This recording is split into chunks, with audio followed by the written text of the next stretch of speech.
આવતીકાલથી શરૂ થવા જઈ રહેલા સંસદનું ચોમાસુ સત્રની કામગીરી સુચારુ રૂપે ચાલે તે માટે કેન્દ્ર સરકારે સર્વપક્ષીય બેઠક બોલાવી છે। દરેક સત્રની શરૂઆત પહેલા સર્વપક્ષીય બેઠકની પરંપરા રહી છે, જેમાં સરકારના વરિષ્ઠ મંત્રીઓ ભાગ લે છે અને વિવિધ પક્ષો બેઠકમાં તેમના મુદ્દા રજૂ કરે છે। ઉપરાષ્ટ્રપતિ અને રાજ્યસભાના અધ્યક્ષ જગદીપ ધનખડે ગઈકાલે પણ આવી જ બેઠક બોલાવી હતી, પરંતુ અનેક પક્ષોના નેતાઓની ગેરહાજરીના કારણે તેને મોકૂફ રાખવી પડી હતી। મંગળવારે વિરોધ પક્ષોના નેતાઓ બેંગલુરુમાં યોજાનારી સામાન્ય સભામાં હતા, જ્યારે તે જ દિવસે દિલ્હીમાં એનડીએ પક્ષોની સમાન બેઠક ચાલી રહી હતી। 23 જૂને પ્રથમ બેઠક પટનામાં યોજી હતી। આ દરમિયાન ચૂંટણીની રણનીતિ, ગઠબંધનનું નામ, બેઠકોની વહેંચણી જેવા અનેક મુદ્દાઓ પર ચર્ચા થઈ હતી। One name for the alliance. Earlier we worked with UPA.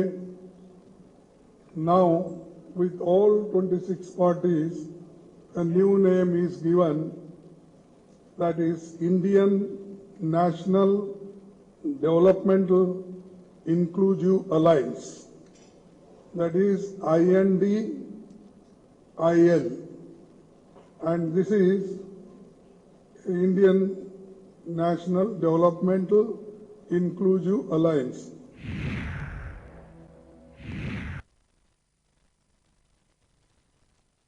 સંબોધન કરતા કહ્યું હતું કે આ લડાઈ એનડીએ અને ભારત વચ્ચેની છે, એટલે કે નરેન્દ્ર મોદી અને ભારત વચ્ચેની છે। આ લડાઈ એનડીએની વિચારધારા અને ભારત વચ્ચેની છે, પરંતુ અમે નક્કી કર્યું છે કે અમે આગામી સમયમાં એક એક્શન પ્લાન તૈયાર કરીશું, તેના પર સાથે મળીને વિચાર કરીશું, તેમજ આગામી સમયમાં લોકશાહીને બચાવવા માટે શું કરવું જોઈએ તેના પર વિચાર કરીશું। एनडीए और इंडिया के बीच में है, नरेंद्र मोदी जी और इंडिया के बीच में है, उनकी विचारधारा और इंडिया के बीच में है। आप जानते हो, जब भी कोई हिंदुस्तान के सामने खड़ा होता है, इंडिया के सामने खड़ा होता है, तो जीत किसकी होती है, कहने की जरूरत भी नहीं है। मैंने कहा दूसरी मीटिंग है, इसके बाद हमारी मीटिंग महाराष्ट्र में होगी, और हमने निर्णय लिया है, सबने निर्णय लिया है कि अब हम एक एक्शन प्लान तैयार करेंगे, जहां हम एक साथ मिलकर देश में हमारी विचारधारा के बारे में और जो हम देश के लिए करने जा रहे हैं उसके बारे में बोलेंगे। રાહુલ ગાંધીની મુશ્કેલીઓ ઓછી થવાનું નામ નથી લઈ રહી। રાહુલ ગાંધીએ પિટિશનમાં ગુજરાત હાઈકોર્ટના નિર્ણયને પડકાર્યો છે, જેમાં મોદી અટક માનહાનિ કેસમાં રાહુલની સજા પર સ્ટે આપવાનો ઇનકાર કર્યો હતો। મોદી સરનેમ કેસમાં કોંગ્રેસ નેતા રાહુલ ગાંધીની અરજી પર સુપ્રીમ કોર્ટ 21 જુલાઈએ સુનાવણી કરશે। વરિષ્ઠ વકીલ અભિષેક મનુ સિંઘવીએ સુપ્રીમ કોર્ટમાં ચીફ જસ્ટિસ ડીવાય ચંદ્રચૂડ સમક્ષ તેમની અરજી મૂકી હતી। સીજીઆઈએ આ મામલાને શુક્રવારે સુનાવણી માટે નિર્દેશ આપ્યો હતો। રાહુલ ગાંધીએ પિટિશનમાં ગુજરાત હાઈકોર્ટના નિર્ણયને પડકાર્યો છે, જેમાં મોદી અટક માનહાનિ કેસમાં રાહુલની સજા પર સ્ટે આપવાનો ઇનકાર કર્યો હતો, જેના કારણે રાહુલે લોકસભાનું સભ્યપદ ગુમાવ્યું હતું।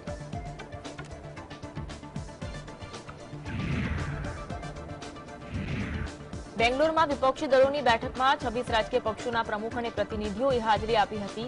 સૂત્રો પ્રમાણે કોંગ્રેસ અધ્યક્ષ મલ્લિકાર્જુન ખડગે બેઠકમાં જણાવ્યું, બેંગલુરુમાં વિપક્ષી દળોની બેઠકમાં હાજરી આપનાર દિલ્હીના મુખ્યમંત્રી અરવિંદ કેજરીવાલે જણાવ્યું હતું કે આ બેઠક ખૂબ જ મહત્વપૂર્ણ છે, કારણ કે 10 વર્ષના ભાજપના શાસનમાં જે નિર્ણયો લેવાયા છે તેના કારણે દેશને ઘણું નુકસાન થયું છે। દેશમાં મોંઘવારી અને બેરોજગારીમાં વધારો થયો છે। મને લાગે છે કે દેશના લોકો વર્ષ 2024માં સત્તા પરિવર્તન ઈચ્છે છે। Mr. Narendra Modi got a chance to rule the country for the last 10 years, and he has made a complete mess of almost every sector in the country. He has created so much of hatred amongst the people. The economy is in shambles. There is so much of inflation. There is so much of unemployment in all sectors.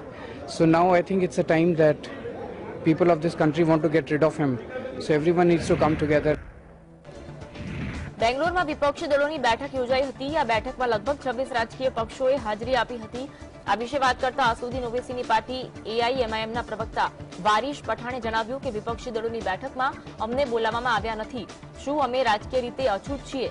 Bhajap સાથે એક સમય ગઠબંધન કરનાર નેતા નીતિશ કુમાર અને મહેબૂબા મુફ્તીએ પણ બેઠકમાં હાજરી આપી હતી। અરવિંદ કેજરીવાલ પણ ત્યાં ઉપસ્થિત રહ્યા. અમારી પાર્ટી એઆઈએમઆઈએમ પણ ભાજપને વર્ષ 2024ની લોકસભા ચૂંટણીમાં હરાવવાનો પ્રયાસ કરી રહી છે, પરંતુ એવું લાગે છે કે અમારી અવગણના કરાઈ રહી છે.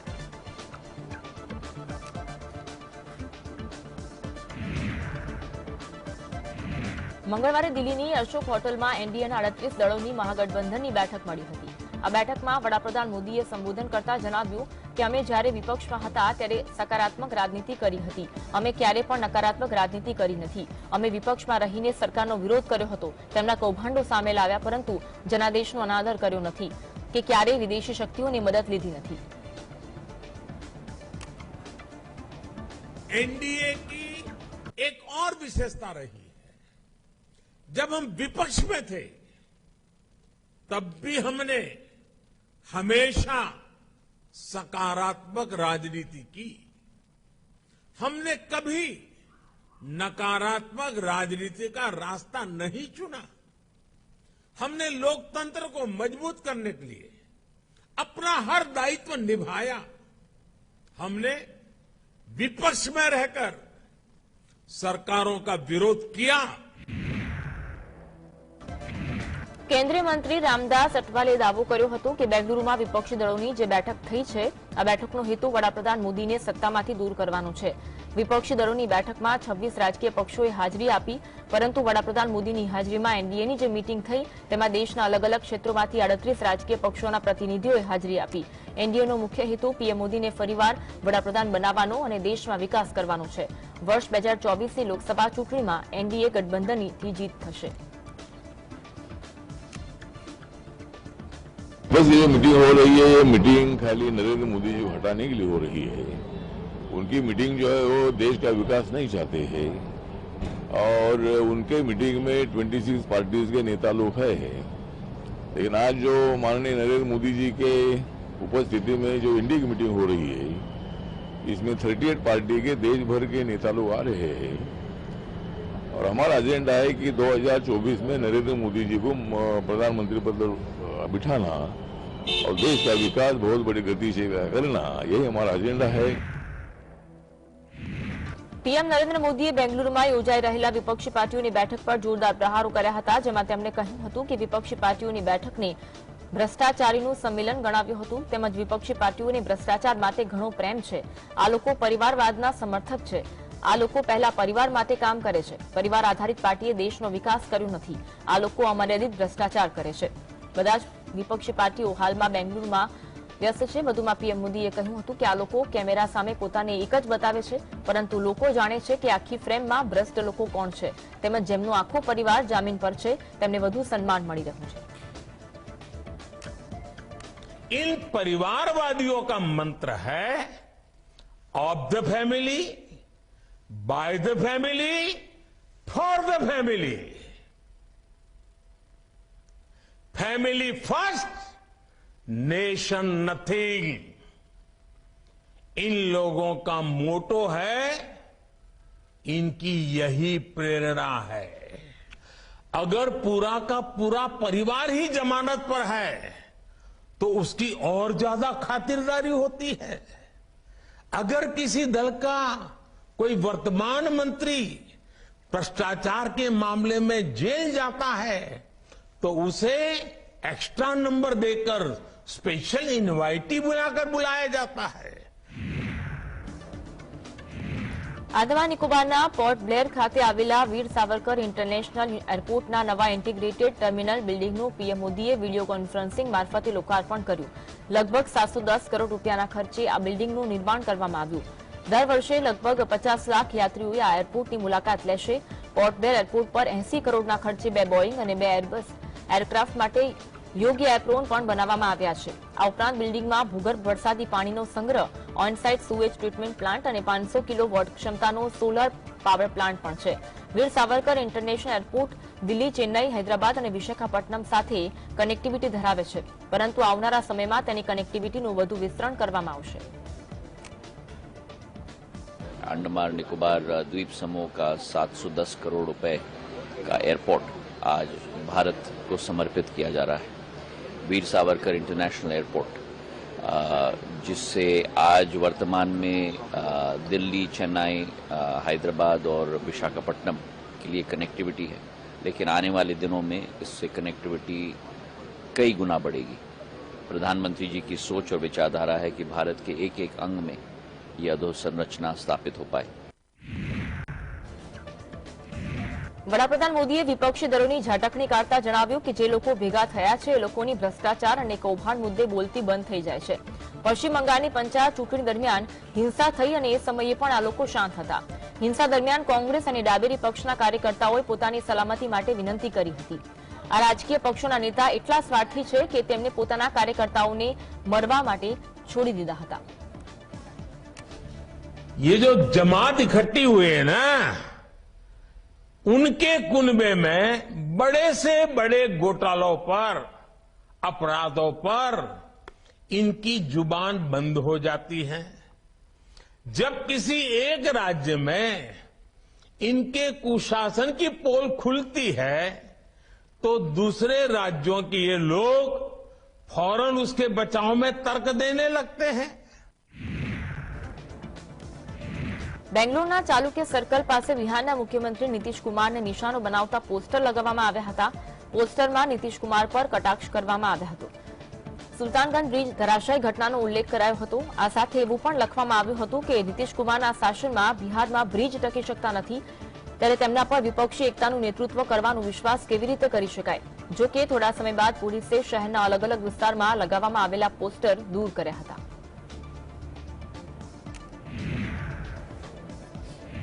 વર્ષ 2024ની લોકસભા ચૂંટણીને લઈને દેશમાં બેઠકોનો દોર ચાલી રહ્યો છે। વિપક્ષી દળોએ બેંગ્લોરમાં બેઠક કરી તો દિલ્હીમાં ભાજપની આગેવાનીમાં એનડીઓની બેઠક યોજાઈ।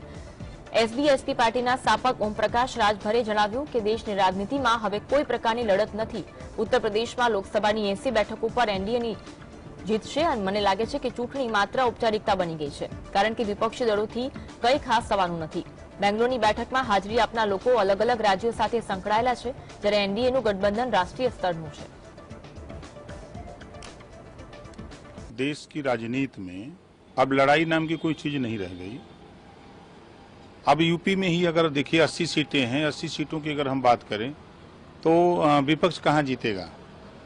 80 की 80 सीटें एनडीए के खाते में। अब एक तो हम तो समझते हैं कि चुनाव एक फॉर्मेलिटी रह गई है। चुनाव एक फॉर्मेलिटी है, विपक्ष चाहे जितना चिल्ला ले कुछ होने वाला नहीं है। यहाँ जो गठबंधन है वो राष्ट्रीय स्तर पे गठबंधन है। भारतीय जनता पार्टी पूरे देश में उसका जनाधार है जो गठबंधन है। અદાણી ગ્રુપના ચેરમેન ગૌતમ અદાણીએ હિન્ડનબર્ગ પ્રકરણ બાદ યોજાયેલી એજીએમ બેઠકમાં જણાવ્યું હતું કે અમારી વિરુદ્ધ ખોટા અહેવાલ જારી કરવામાં આવ્યા હતા। આ અહેવાલોમાં અમારા પર ખોટા આક્ષેપ કરવામાં આવ્યા, તેના થકી અદાણી જૂથને નુકસાન પહોંચાડવાનો પ્રયાસ કરવામાં આવ્યો। આ સંપૂર્ણપણે અદાણી જૂથ વિરુદ્ધ નકારાત્મક વાતાવરણ બનાવવાનો પ્રયાસ હતો। અમારી સામેના આક્ષેપોના કારણે સુપ્રીમ કોર્ટ એક સમિતિની રચના કરી હતી। સુપ્રીમ કોર્ટની નિષ્ણાતોની સમિતિને કોઈ નિયમનકારી ખામીઓ મળી નથી। સેબી પણ આ મામલાની તપાસ કરી રહી છે અને સર્વોચ્ચ અદાલતમાં આ મુદ્દે રિપોર્ટ રજૂ કરશે। While we promptly issue a comprehensive rebuttal, various vested interests try to exploit the claims made by the short seller. These entities encourage and promoted a false narratives across various news and social media platforms. Consequently, the Honorable Supreme Court of India constituted an expert committee to look into this matter, did not find any regulatory failure. કેન્દ્રીય ગૃહ અને સહકાર મંત્રી અમિત શાહ દ્વારા સહારા refund portal launch કરવામાં આવ્યું। આ portal દ્વારા સહારાની 4 સહકારી સોસાયટીમાં ફસાયેલા રોકાણકારોને તેમના પૈસા પાછા મળશે। મહત્વનું છે કે સહારા ઇન્ડિયામાં દેશભરના લાખો રોકાણકારોના કરોડો રૂપિયા ફસાયેલા છે। અમિત શાહે પોર્ટલ લોન્ચના કાર્યક્રમમાં કહ્યું કે 4 સહકારી સંસ્થાઓનો તમામ ડેટા ઓનલાઈન કરી દેવામાં આવ્યો છે। આ પોર્ટલ 1.7 કરોડ થાપણદારોને પોતાની નોંધણી કરવામાં મદદ કરશે। સાથે સાથ સાચા થાપણદારોને તેમના પૈસા 45 દિવસમાં બેંક ખાતામાં પરત કરવામાં આવશે। આ રિફંડ પોર્ટલ દ્વારા રકમ તે રોકાણકારોને પરત કરવામાં આવશે જેમની રોકાણની પરિપક્વતા પૂર્ણ થઈ ગઈ છે। રોકાણકારો આ પોર્ટલ પર તેમના નામની નોંધણી કરી વેરિફિકેશન કર્યા બાદ તેમના પૈસા રિફંડ કરવાની પ્રક્રિયા શરૂ કરવામાં આવશે।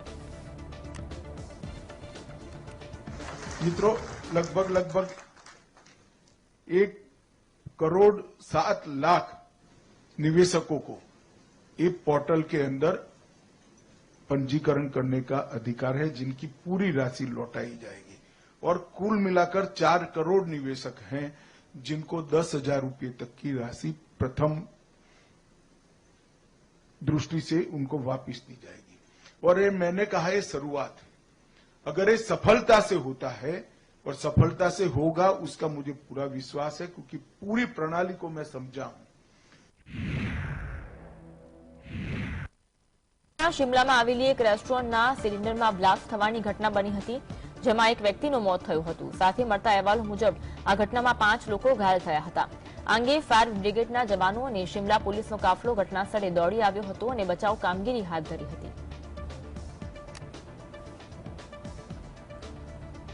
प्राइमा फेसी ये किसी कंप्रेसर या सिलेंडर के फटने से हुआ है, बिकॉज जो इनका किचन है, जो अभी हमने इंस्पेक्ट किया, वो बहुत नैरो किचन है, तो उसका इम्पैक्ट ये इस तरह से रहा है। મણિપુરમાં લગભગ 3 મહિનાથી હિંસા જોવા મળી રહી છે, જેમાં અત્યાર સુધીમાં 140 થી વધુ લોકોના મોત થયા છે। આ અંગે ઓલિમ્પિક મેડલ વિજેતા વેઇટલિફ્ટર મીરાબાઈ ચાનુએ ભાવુક થઈને સોશિયલ મીડિયા પર એક વિડીયો મેસેજ શેર કરી પીએમ મોદી અને અમિત શાહને અપીલ કરી। વીડિયોમાં જણાવ્યું કે મણિપુરમાં ચાલી રહેલા યુદ્ધને 3 મહિના પૂરા થવાના છે, હજુ પણ અહીં શાંતિ જોવા મળી નથી। આ લડાઈને કારણે ઘણા ખેલાડીઓ તાલીમ આપી શકતા નથી। આ વિદ્યાર્થીઓને અભ્યાસમાં તકલીફ પડી રહી છે। તેમણે વધુમાં કહ્યું કે ઘણા લોકોએ જીવ ગુમાવ્યા છે અને અનેક ઘરો બળી ગયા છે। મારું ઘર મણિપુરમાં છે। હાલમાં હું યુએસએમાં છું। આગામી વર્લ્ડ ચેમ્પિયનશિપ અને એશિયન ગેમ્સની તૈયારી કરી રહી છું। હજુ પણ હું વિચારું છું અને જોઉં છું કે આ લડાઈ ક્યારે પૂરી થશે। વહેલી તકે અંત આવે અને મણિપુરના તમામ લોકોને બચાવો। સાથે મણિપુરમાં પહેલાની જેમ શાંતિ લાવવાની અપીલ કરી હતી। मैं मणिपुर में नहीं हूँ, फिर भी सोचती हूँ, देखती हूँ कि कब खत्म होगी ये लड़ाई। मैं अपील करना चाहूंगी कि हमारी प्राइम मिनिस्टर जी और होम मिनिस्टर जी को जो लड़ाई चल रही है उसको जल्दी से जल्दी ठीक करे और मणिपुर की सभी प्रजा को बचा लीजिए और मणिपुर की पहले से शांति जो है बुलाइए। बीजेपी सांसद ब्रिजभूषण शरण सिंह ने मोटी राहत मળી છે। મહિલા રેસલર્સના યૌન શોષણના કેસમાં દિલ્હીની રાઉઝ એવન્યુ કોર્ટે તેને વચગાળાના જામીન મંજૂર કર્યા। તેના સામાન્ય જામીન પર બુધવારે કોર્ટમાં સુનાવણી થશે। ब्रिजभूषण शरण सिंह पर 6 પુખ્ત મહિલા રેસલર્સે યૌન શોષણનો આરોપ લગાવ્યો હતો। આ કેસમાં દિલ્હી પોલીસે તાજેતરમાં રાઉઝ એવન્યુ કોર્ટમાં ચાર્જશીટ દાખલ કરી હતી। ચાર્જશીટની નોંધ લેતા કોર્ટે ब्रिजभूषण शरण सिंहને સમન્સ પાઠવ્યા હતા, જેના પગલે ब्रिजभूषण शरण सिंह કોર્ટમાં હાજર થયા હતા। કોર્ટે તેને વચગાળાના જામીન આપ્યા। હવે તેમને સામાન્ય જામીન પર સુનાવણી થશે। દિલ્હીની રાઉઝ એવન્યુ કોર્ટે કહ્યું કે ગુરુવારે નિયમિત બેલ પર સુનાવણી થશે।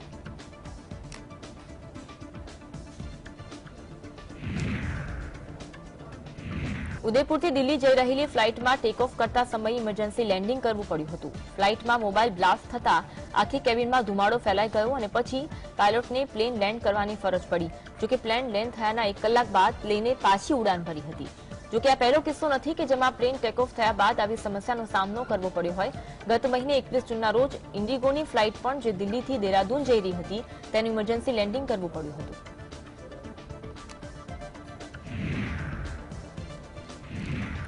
આતંકવાદીએ વડાપ્રધાન નરેન્દ્ર મોદી અને ઉત્તર પ્રદેશના મુખ્યમંત્રીને ધમકી આપી। મળતી માહિતી પ્રમાણે મુંબઈના ટ્રાફિક કંટ્રોલ રૂમને ધમકી મળી છે, જેમાં જણાવવામાં આવ્યું છે કે યુપીના સીએમ યોગી આદિત્યનાથ અને પીએમ નરેન્દ્ર મોદીની સરકાર તેમના નિશાના પર છે। મુંબઈ પોલીસના જણાવ્યા અનુસાર આરોપીએ 26/11 જેવા આતંકવાદી હુમલાની ધમકી પણ આપી છે। પોલીસે આ મામલે આઈપીસીની કલમ 509(2) હેઠળ અજાણ્યા વ્યક્તિ વિરુદ્ધ કેસ નોંધ્યો છે। ધમકી આપનાર આરોપીએ મેસેજમાં વધુમાં જણાવ્યું કે કેટલીક જગ્યાએ કારતૂસ અને AK-47 છે। આ બાબતને ગંભીરતાથી લઈને મુંબઈ પોલીસ અજાણ્યા વ્યક્તિને શોધી રહી છે। જમ્મુ કાશ્મીરના અનંતનાગમાં ફરી એક વખત પરપ્રાંતીય શખ્સોને ટાર્ગેટ કરવામાં આવી રહ્યા છે। આતંકીઓની 2 પ્રવાસી મજૂરો પર ફાયરિંગ કર્યું। બંને લોકો ઘાયલ થતા તેમને સારવાર માટે નજીકની હોસ્પિટલ લઈ જવામાં આવ્યા, જ્યાં તેમની હાલત સ્થિર બતાવવામાં આવી રહી છે।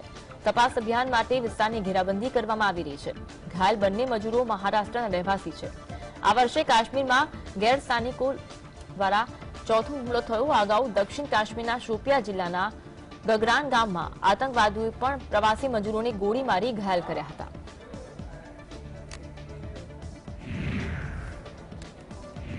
જમ્મુ કાશ્મીર આતંકીઓના સફાયામાં સુરક્ષા દળોને મોટી સફળતા મળી. જમ્મુ કાશ્મીરના પૂંછ સેક્ટરમાંથી સુરક્ષા દળોએ 4 આતંકીઓને ઠાર માર્યા છે. પૂંછના સિંધારા વિસ્તારમાં આતંકવાદીઓ છુપાયા હોવાની માહિતી મળતા રાષ્ટ્રીય રાઇફલ્સ અને જમ્મુ કાશ્મીર પોલીસ તેમજ સુરક્ષા દળ દ્વારા સર્ચ ઓપરેશન હાથ ધરવામાં આવ્યું હતું. તેમજ રાતે આતંકીઓ અને સુરક્ષા દળના જવાનો વચ્ચે ફાયરિંગ શરૂ થયું, જે બાદ રાતભર સુરક્ષા દળના જવાનોએ આતંકવાદીઓને ઘેરાબંધી કરી અને આતંકીઓને ઠાર મારવામાં આવ્યા.